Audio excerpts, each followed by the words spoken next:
যে বাংলাদেশের এই রাজনীতির ওভারহলিং করতে হবে। রাজনীতি নামক এই মেশিনটাতে ঘুম পোকা ধরেছে, এবং ঘুম পোকা যখন চেয়ারে ধরে অথবা কোনো ফার্নিচারকে কোনো আসবাবপত্র এসে খেয়ে ফেলে, এইটাকে আপনি সিম্পলি ফু দিয়ে মেরামত করলে হবে না। দেশে কোনো মব জাস্টিস নাই। মব জাস্টিস হলে পাড়ায় যেটা আছে বাংলাদেশে আইন শৃঙ্খলা বাহিনী এবং বিচার বিভাগ নষ্ট হয়ে যাওয়ার কারণে যেটা হচ্ছে, পুলিশের যেই লেভেলে ফাংশন করার কথা, দায়িত্ব পালন করার কথা, পুলিশ সেটা করছে না অথবা করতে পারছে না। আমাদের বিচার বিভাগ যেই গতিতে মামলা নিষ্পত্তি করার কথা সেই গতিতে করছে না। চারপাশের প্রাণ, প্রকৃতি, পরিবেশ, আমার নদী, এটা বাঁচিয়ে রাখার যে আয়োজন, যে চেষ্টাটা, সেই চেষ্টাটার নাম হচ্ছে রাজনীতি। আপনাদের জীবনটাকে সহজ করবার কাজ হচ্ছে রাজনীতি। চুয়াডাঙ্গা একটা বড় ভারতীয় সীমান্ত অঞ্চল আছে আপনাদের সাথে। প্রায় দেখি আপনার বিএসএফ আমাদের নাগরিকদেরকে এখানে এসে অন্যায়ভাবে আপনার আহত করে, তার গরু ছাগল নিয়ে যায়, ধান কাটতে দেয় না, এবং কখনো কখনো গুলি করে মানুষ মেরে ফেলে। তাহলে আমাদের সীমান্ত রক্ষীরা চুয়াডাঙ্গায় কি করছে? গত 16 বছর কি করেছে? তাহলে আমার গ্রাম, আমার চুয়াডাঙ্গার মানুষরা যারা সীমান্তে থাকেন, তারা কি এই দেশের নাগরিক না? তারা কি 53 বছর পরেও এই নিরাপত্তা পেতে পারেন না? তাহলে আমার রাজনীতিবিদরা কি করছিলেন? কেন 53 বছরে আমাকে ডজন ডজন নাগরিকের জীবন হানি হয়েছে এই জেলাতে, এই জেলা কিছু করলেন না, প্রতিবাদ করলেন না? তাহলে আমরা যখন বলছি যে আমরা একটা নতুন রাজনীতি করব, সেই রাজনীতিটার মানে হচ্ছে আপনার কষ্ট নিয়ে আমরা রাজনীতি করব। আপনার জীবনটা যেন আরামের হয়। আপনারা যারা গ্রামে থাকেন, বিভিন্ন জেলায় থাকেন, দেখবেন মা বোনদের বিভিন্ন সময়ে ডাক্তার দেখানোর জন্য কি কষ্ট করতে হয়। প্রসূতি মাকে আপনি উপজেলা স্বাস্থ্য কমপ্লেক্সে নিয়ে যাবেন, দেখবেন ডাক্তার নাই, নার্স নাই। পরীক্ষা করাবেন, টেস্ট করতে যাবেন, দেখবেন টেস্টের সেই মেশিনটা কাজ করতেছে না। আপনাকে দেখবেন ডাক্তার আর নার্স সরকারি চিকিৎসা না দিয়ে কানে কানে বলবে বাইরের একটা বেসরকারি হাসপাতালে যাওয়ার জন্য, ক্লিনিকে যাওয়ার জন্য। তখন আপনার কাছ থেকে আবার বেশি টাকা ওখানে ডায়াগনোসিসের নামে তারা আয় করবে, তারা কমিশন খাবে। তাহলে আমার হাসপাতালগুলো তো চুয়াডাঙ্গা সদরে, এবং ডাক্তার নাই কেন, নার্স নাই কেন?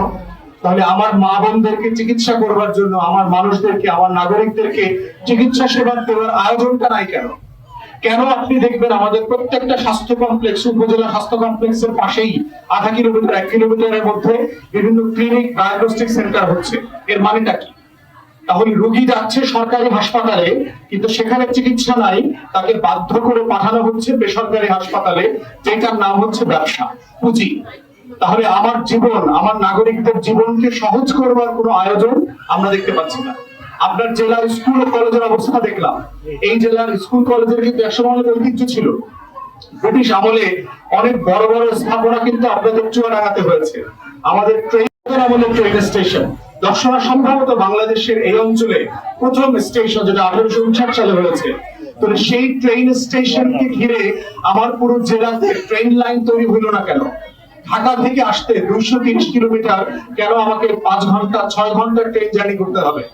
আমরা যারা লম্বা সময় ইউরোপে ছিলাম, ব্যারিস্টার নোমান ছিলেন, রানা ভাই গেছেন, আমরা এর থেকে অনেক দূরের জার্নি করে অন্য শহরে গিয়ে আপনার শুনানি করে আসতাম সকালের ট্রেনে। 300 কিলোমিটার বেগে সেই ট্রেন চলতো, 1 ঘন্টার জার্নিও না। ঢাকা থেকে চুয়াডাঙ্গা আসতে 1 ঘন্টাও লাগার কথা না। তাহলে সেই ট্রেনটা কেন আমার এখানে আসতে 6 ঘন্টা লাগে?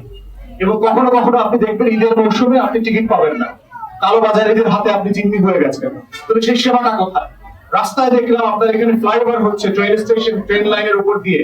সেই ফ্লাইওভারের কারণে চারপাশে জট লেগে আছে। এই জট লাগার রাস্তাটা, ফ্লাইওভারটা কতদিন ধরে চলবে? আসলে এটা কয় মাসের কাজ? আপনি দেখবেন আমাদের প্রত্যেকটা স্থাপনা করতে যেটা 3 মাসের কাজ, সেটা 3 বছর লাগছে। যেটা 4 বছরের কাজ, সেটা 14 বছর লাগছে। তাহলে এটার মধ্য দিয়ে যেটা হচ্ছে, বাংলাকে আমি আরামের করব, সহজ করব, সেইটা কিন্তু আমরা করতে পারছি না। এবং এইটার যে ভোগান্তি, এই ভোগান্তি আমাদের সবাইকে ভুগতে হচ্ছে প্রতিদিন, প্রতি বছর, দশক দশক ধরে। অতএব সেইখানেই হচ্ছে আমাদের এবি পার্টির বক্তব্য হচ্ছে যে বাংলাদেশের এই রাজনীতির ওভারহলিং করতে হবে।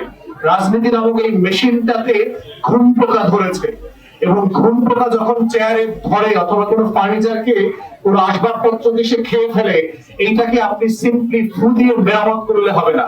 এটাকে নতুন করে তৈরি করতে হয়। ওই চেয়ারটাকে বাদ দিয়ে দিতে হয়, ফেলে দিতে হয়। কারণ ওই চেয়ারটাতে বসলে আপনার জীবন নিরাপদ না। এবং যারা গ্রামে গঞ্জে থাকেন, মা বোনরা জানবেন, যে আপনার বাচ্চার উপবৃত্তি দেখবেন, যেটা সরকার আপনার মেয়ের বা মেয়েকে দিচ্ছে পড়াশোনা করবার জন্য, সেটার জন্য আপনার ইউনিয়নের মেম্বার চেয়ারম্যানকে 500 টাকা 1000 টাকা ঘুষ দিতে হয়। মুরব্বীদেরকে একটা ভাতা দেয়, দুস্থ ভাতা দেয়, অথবা বিধবা ভাতা দেয়, অথবা বয়স্ক ভাতা দেয়। সেই বয়স্ক ভাতার জন্য দেখবেন আপনার ইউনিয়নের চেয়ারম্যান মেম্বারের কাছে দিনের পর দিন, রাতের পর রাত আপনাকে গিয়ে তদবির করতে হয়, অ্যাজ ইফ ওইটা ওর বাপের টাকা দিয়ে দিচ্ছে। আপনাদেরকে যে সরকার ভাতা দেয়, এটা কি ইউনিয়ন পরিষদের চেয়ারম্যান মেম্বারের বাপের টাকা না আপনার টাকা? আপনাদের টাকা, রাষ্ট্রের টাকা দিচ্ছে। তাহলে রাষ্ট্রের টাকা দেওয়ার জন্য তাকে আবার সেবার জন্য টাকা দিতে হচ্ছে কেন? আপনারা ঘুষ না দিলে কি আপনি জমির দলিল করতে পারবেন? পারবেন না। তাহলে এই যে আমার জীবনটা যে আপনাকে আষ্টে পৃষ্ঠে বেঁধে ফেলেছে, আপনি প্রত্যেকটা সরকারি অফিসে যাবেন, মনে হবে যে আপনি একটা ভিন দেশের নাগরিক আসছেন এখানে। টাকা ছাড়া কোনো সরকারি অফিসের ফাইল নড়ে না, সেটা ডিসির অফিস হোক, এসপির অফিস হোক, পুলিশের থানা হোক, ওসি হোক, টিএনও হোক, প্রত্যেকটা অফিসে, সাব রেজিস্ট্রি অফিস হোক, যেখানে যান বিয়ে শাদীও করতে পারবেন না, হাসপাতাল থেকে লাশটা পর্যন্ত ছুটাইতে পারবেন না যদি মর্গে আপনি ঘুষ না দেন। তাহলে এইরকম রাষ্ট্র তো আমরা চাই নাই। তাহলে এই রাষ্ট্রের জন্য বারবার কেন আমাকে যুদ্ধ করতে হয়েছে, আমাকে লড়াই করতে হয়েছে? লড়াই করতে হয়েছে বলেই দেখবেন আমার লড়াইটা শেষ হয় না। আমার দাদারা সেই 40-এ 47-এ যুদ্ধ করেছে, লড়াই করেছে, পাকিস্তান বানাইছে। আমাদের বাবারা 71-এ আবার একটা দেশ বানাইছে, বানানোর পরে আবার 90-তে স্বৈরাচার বিরুদ্ধে আন্দোলন করতে হয়েছে, আবার 24-এ আমাদের 1400 শহীদকে জীবন দিতে হয়েছে। কতবার জীবন দিলে পরে আমি আমার উচিত অল্প সংস্কার হওয়া উচিত, বেশি সংস্কার হওয়া উচিত, তাড়াতাড়ি নির্বাচন দেওয়া উচিত, বিচার করা দরকার। আমরা এবি পার্টির বক্তব্য হচ্ছে এগুলো সবগুলো গুরুত্বপূর্ণ, সংস্কার, বিচার এবং নির্বাচন একটার থেকে আরেকটা কোনোভাবেই ছোট না অথবা কম গুরুত্বপূর্ণ না। প্রফেসর ইউনূস, আমরা বিশ্বাস করি যে বয়স এবং দুনিয়াতে ওনার যে সম্মান আছে, এই সম্মানের বাস্তবতায় উনি যে ওয়াদা দিয়েছেন আগামী ডিসেম্বর থেকে জুনের মধ্যে নির্বাচন হবে, সেই ওয়াদার উপরে আমরা আস্থাশীল। আমরা বোধ করছি এর ভিতরে গুরুত্বপূর্ণ যেই সেবাদানগুলো প্রতিষ্ঠান আছে, হাসপাতাল থেকে শুরু করে সরকারি প্রতিষ্ঠানগুলোর সংস্কার যতটুকু করা সম্ভব সেগুলোর উদ্যোগ নেওয়া দরকার এবং সংস্কার করা দরকার। ভালো মানুষ, সৎ, যোগ্য, যারা দক্ষ কর্মকর্তা আছেন প্রশাসনে, পুলিশের ভিতরে, আমলাতন্ত্রের মধ্যে, তাদেরকে এই দায়িত্বগুলো দেওয়া দরকার। গণশুনানির মাধ্যমে জনগণের মতামত দেওয়া দরকার। জনগণের অভিযোগগুলো যেন সমাধান হয়, অভিযোগগুলো যেন সরকার শোনে, স্থানীয় প্রশাসন শোনে, সেই বিষয়গুলো নিয়ে আমরা বারবার কথা বলছি। বর্তমানে দেখবেন কোন স্থানীয় প্রশাসন নাই, ইউনিয়ন পরিষদ থেকে শুরু করে আপনার জেলা পরিষদ পর্যন্ত সকল দেশে কোনো মব জাস্টিস নাই। মব জাস্টিস হলে পাড়ায় যেটা আছে বাংলাদেশে আইন শৃঙ্খলা বাহিনী এবং বিচার বিভাগ নষ্ট হয়ে যাওয়ার কারণে যেটা হচ্ছে, পুলিশের যেই লেভেলে ফাংশন করার কথা, দায়িত্ব পালন করার কথা, পুলিশ সেটা করছে না অথবা করতে পারছে না। আমাদের বিচার বিভাগ যেই গতিতে মামলা নিষ্পত্তি করার কথা সেই গতিতে করছে না। আপনি যখন জানবেন যে আপনার মামলাটা নিষ্পত্তি হতে 30 বছর লাগবে, তখন কিন্তু আপনি আইন হাতে তুলে নেবেন। অতএব আমাদের যেটা আছে সেটা হচ্ছে বিচারহীনতার একটা ধারাবাহিকতা তৈরি হয়েছে এবং গত ফ্যাসিবাদের আমলে এটা আরো বেশি খারাপ হয়েছে। অতএব সেই জায়গাতে জনগণের আস্থা ফিরিয়ে নিয়ে আসতে হবে পুলিশের উপরে, আস্থা ফিরিয়ে নিয়ে আসতে হবে আমাদের গোয়েন্দা সংস্থার উপরে। আমাদের দাবি দেওয়া একটা বড় ইস্যু হয়ে গেছে, যেহেতু গত 16 বছর দাবি দেওয়া চাওয়ার কোনো গণতান্ত্রিক পরিবেশ ছিল না, কিন্তু বর্তমান সরকার আসার পরে আমরা দেখেছি প্রায় 200-র মতো দাবি দেওয়া আন্দোলন এই সরকার কিন্তু অত্যন্ত গণতান্ত্রিক পন্থায় হ্যান্ডেল করেছে। আপনি যখন মানুষকে কথা বলার সুযোগ দেবেন, প্রতিবাদ করতে দেবেন, তার দাবি দেওয়া শুনবেন, মানবেন ন্যায্যতার ভিত্তিতে, এগুলোর মধ্য দিয়ে হচ্ছে আস্তে আস্তে বিচারমুখী হবে মানুষ, রাষ্ট্রের উপরে আস্থাশীল হবে। রাষ্ট্রের উপরে যত বেশি আস্থাশীল করতে পারবো, তত বেশি আপনার অনাকাঙ্ক্ষিত বিচ্ছিন্ন ঘটনাগুলো কমে যাবে। অতএব বাংলাদেশে মব জাস্টিস বলতে যা বোঝানো হচ্ছে তেমন কিছু নাই। বিচ্ছিন্ন কিছু ঘটনা আছে মাঝে মধ্যে যেটা ঘটছে, কিন্তু এটাকে নিয়ন্ত্রণ করা উচিত আইন শৃঙ্খলা এবং বিচারের মাধ্যমে। ধন্যবাদ ভাই। প্রফেসর ইউনূস যদি এই সময়টাতে হাল না ধরতেন, তাহলে বাংলাদেশে 2টা ঘটনা ঘটতে পারত। আমাদের দেশ থেকে $234 বিলিয়ন লুটপাটের পরেও বাংলাদেশে এখনো দুর্ভিক্ষ হয়নি। এবং দ্বিতীয়ত হচ্ছে, আওয়ামী লীগের নেতারা প্রায় বলতো তারা ক্ষমতায় না থাকলে দেশে গৃহযুদ্ধ হবে, লক্ষ লক্ষ আওয়ামী লীগের নেতা কর্মীকে নাকি মানে মেরে ফেলা হবে। আমরা যতটুকু জেনেছি সোফার 34 জন আওয়ামী লীগের নেতা কর্মী খুন হয়েছেন। এটা অবশ্যই কাম্য ছিল না। আমরা চাই বিচার, আমরা কোনো ব্যক্তিকে খুনের পক্ষে না। তো সেইখানে বাংলাদেশের লক্ষ লক্ষ আওয়ামী লীগের দ্বারা শত শত আওয়ামী লীগের নেতা কর্মীও খুন হয় নাই। তো বাংলাদেশে প্রফেসর ইউনূসের মাধ্যমে যেটা আমরা হয়েছে সেটা হচ্ছে আমরা একটা উত্তাল ঢেউয়ের ভিতরে চলা নৌকাটাকে নিরাপদে কুলে আনতে পেরেছি।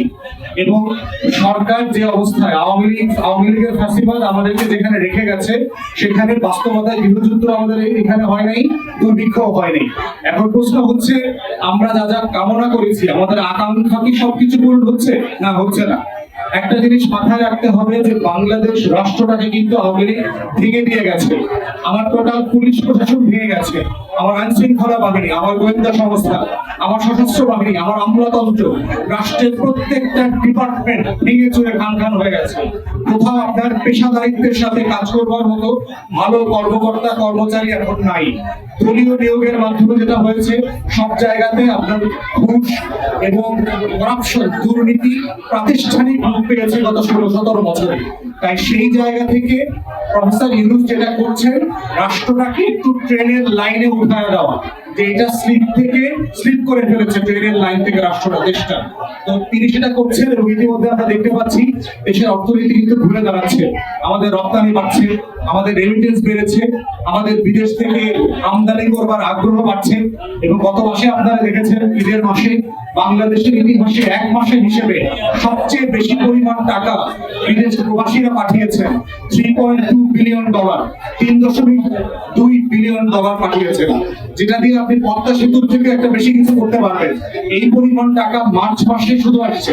অতএব বাংলাদেশে আপনারা দেখলেন গত 2 সপ্তাহ আগে একটা বিনিয়োগ সম্মেলন হয়েছে, বাংলাদেশের সরকার প্রধান চায়না থেকে ফিরে আসছেন, বিমস্টেকের কনফারেন্সে গেছেন, কয়েকদিন পর জাপানে যাবেন, জাতিসংঘের মহাসচিব এসছে, আমাদের মতো একটা গরিব দেশে তিনি 4 দিন ছিলেন।